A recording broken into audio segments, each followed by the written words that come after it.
Pleased to welcome to the program today the president of the Quincy Education Association, Gail Carvalho, is joining us to chat about the recent contract agreements that came to terms on Friday. Hi, Gail. How are you?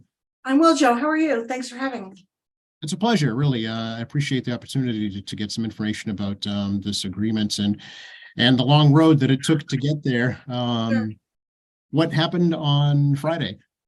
So on Friday, the bargaining team for the city and the QEA's bargaining team of 11 were able to come to terms. We were able to get some movement on both sides. I think everyone's walking away pretty happy. We are taking the same salary increase that all the other unions are taking, but we're also seeing some movement in longevity pay, which is something we felt really strongly about. The city recognized the need to equalize parental leave benefits across the city to extend to even our members in the QEA, and prep time, which, as you know, we have almost 10,000 students in the Quincy Public Schools. We have a staff of 900 professional educators, but that growth of staffing and student population hasn't kept pace. So extra prep time is incredibly important to so many of our members. Are you able to get it all into the details? I know that the parental leave and the classroom prep time and the longevity works kind of three of the sticking points. Is that right? That is right. I can get into some of that. I do need to ratify this contract with my membership. The members were given a copy of the MOA on Friday afternoon. We got it out as soon as we could to them. And we're going to talk to them tonight, and then we'll hopefully have a ratification meeting next week. But as far as the terms, right now, any parent in the Quincy Public Schools can use up to 12 weeks of their accrued sick time, which is almost a double an improvement of what we currently have, as well as our younger members would be able to, in their first 3 years, borrow against future sick time earnings, which would give them a little bit more of a buffer to stay home and to care for their youngest and newest family members. I'm sorry, go ahead. No, you're all good. I was just going to say, does the agreement, I know that one of the questions was, can members bank their accrued time so other members could use it if possible? Was that reached in agreement? Yeah. So the sick bank was our response to our extended sick leave benefit that we currently have.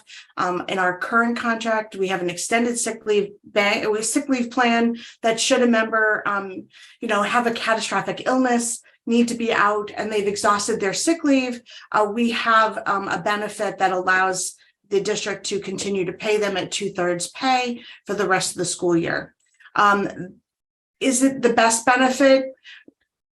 No, but right now that is what we're going to remain with for right now. I know that the school committee has committed to putting the idea of establishing a sick bank for our members into a subcommittee. Of course, that is a mandatory subject of bargaining with the QEA, and so hopefully we'll get to that point. We do think that a sick bank for our members is something that we would eagerly anticipate for our next contract in 2025. So what would you say, Gail, were what did both sides kind of give or bend on in order to reach this agreement? Sure. So for us, we are giving the use of Aspen, the mandated use of Aspen for grades 6 to 12, and that all of our educators will be using that to communicate grades with families. Now, we always believe that our educators are often communicating with families in a plethora of different ways, Google Classroom, email, all of the things that we do, newsletters that go home, all of those things that our educators do every single day in the Quincy Public Schools. We know that they are talking to their families. I think the district felt very strongly about the use of Aspen as our student gradebook program. So we are going to be moving forward with that. we were not able to sort of get, how do I put this? Some positions that we were really looking for, additional adjustment counselors. That was one thing that we were not able to get. However, we do believe that the community at large knows that these positions are incredibly important. We need to support our kids, especially those who are suffering with any sort of anxiety or mental health issues. And we're hopeful that the committee and the district will hear from families and fund positions such as those. Okay. And in terms of the city side, what did they kind of relent on? Yeah, so we were looking for a restructuring a little bit of our pay structure in order to make us a little more competitive to teachers who are starting out, and we need to have a more competitive base salary for those who we are hiring. We're in an educational crisis. People are not going into education, so the district is hiring more educators that do not yet have a master's degree. So we needed the bachelor's level to be a little more competitive. And in order to do that, and the other reason, Joe, is when you hire someone with a bachelor's degree, they have 3 years to attain a master's degree in order to stay employed. So we need them to be able to live and be able to afford to take classes to get their master's degree. So we made the lower end of the scale more competitive and a little more reasonable. And then at the very top of our scale, those we're called the master's degree plus 45 credits. There's a slight market adjustment there, get them a little bit more, because those are our members who have not only stayed and dedicated many, many years to Quincy Public Schools, but also continue to be lifelong learners. A graduate level class at this point, roughly $700-800, depending on where you're taking it. So it's an expense to stay certified and qualified as an educator in Massachusetts. Yeah. Would you say, Gail, that the state mediation process really helped? I really don't know that it helped. I think the two sides were at a point where having somebody impartial in the room was not unhelpful, but we probably should have been able to get to where we were months ago, quite honestly. Yeah, it does seem like there was a stalemate there for quite a while. And would you say the parental leave policy was the biggest issue?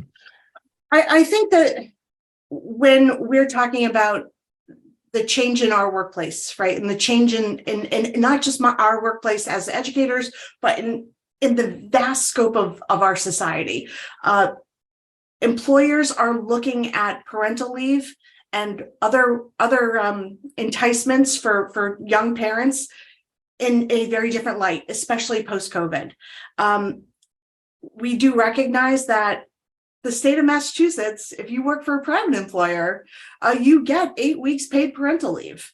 And if we want to actually keep qualified and professional people coming into municipal work in general, municipalities need to make those adjustments. How close was there to a teacher's strike, Gail? It was pretty close. It was. We were a few hours out, and that was a very very stressful. There's no doubt stressful time, but our members were out on the Hancock Adams Common at 3:00 on Friday, and I have never hugged so many people I've never met before, and it was incredibly joyful. But the one thing I will say, Joe, is there's not an educator in the state who does not want to do their job and cherish, nurture, and educate the kids that they are in front of every single day. That is what we want to do. Work actions are a drastic response to feeling unheard, for sure. Will you do anything differently for the next contract negotiation? Oh gosh, well, right now I'm not really thinking about that. What I'm thinking about is ratification for next week. And I think the important thing for the QEA moving forward is to maintain a real level of unity and solidarity. It is it has been one of the joys of the past 2 years in this job. It'll be 2 years in June. To have met so many of the 900 and to go into school buildings and talk to teachers and educators and hear what they need. And hopefully I can continue to do that work. Yeah, will there be any work to kind of, I don't know, mend relationships or at least improve communication with the administration going forward? Well, I think that there are certainly people in the administration that I feel like I have very good relationships with. So I'm looking forward to continuing those relationships for sure. Okay, anything you'd like folks in Quincy to know about the teachers, about this contract, about the union, and about the schools in general? Sure. Well, the first thing I do need to say is a colossal thank you to the parents and community members who've shown us support. It is a support, and it's just been the outpouring has been amazing. We had 1,000 lawn signs, and all of them were signed up for and claimed. We have a couple hundred more that are still here that we're trying to get out to people. And we have just been touched and honored and humbled by the support from the community. We hope we continue to earn that trust with the community every day. Sure. What's the actual dates of the ratification vote, Gail? Do you have a date yet? Yeah, so we have to give the members 7 days notice. As soon as I have a location, I'm working with QPS right now. I'm hoping that that we can get, it's probably going to have to be the Quincy High Auditorium. It's the largest space we have. So as soon as I have a date for that, I'll know, and I can update you as soon as I do know on that date. Okay, great. Hopefully next Monday. That would be great. I noticed there's some vacancies on the union management team. On our side? Mm-hmm. Well, we had our secretarial, our secretary position that was being filled by our grievance chair, Nicole Prevost. So I do believe that this year I'm not going to have an issue with getting membership involved. We've gotten a lot of involvement. It's been incredible. It's been lovely. Have you had, I'm curious, Weymouth, of course, as you know, just reached agreement not too long ago. I think Braintree is still in negotiations. Have you had contact with those unions? So we do. The union presidents in this region, we do talk to each other. We try once a month to at least touch base and sort of have a Zoom and talk to each other. Mike Murphy over in Weymouth, of course, was thrilled to have their contract settled. They'd been in mediation for some time. It did not go as quickly as it went here in Quincy. And I do know that Braintree, that's Trung Din and Molly Fitzgerald, that's their leadership team. I know that they are working hard. They've organized their members, and we, of course, will be sending our members there to help support them in any way we can. Okay. Anything else we should let folks know about right now? Just that our members are excited to go back or not to go back, but to be back in the classrooms every single day, and looking forward to a good spring and a safe end of the school year. Great. Well, I appreciate the opportunity to chat with you, Gail. Please let us know how it goes after the vote. All right. You got it. No worries. Thank you.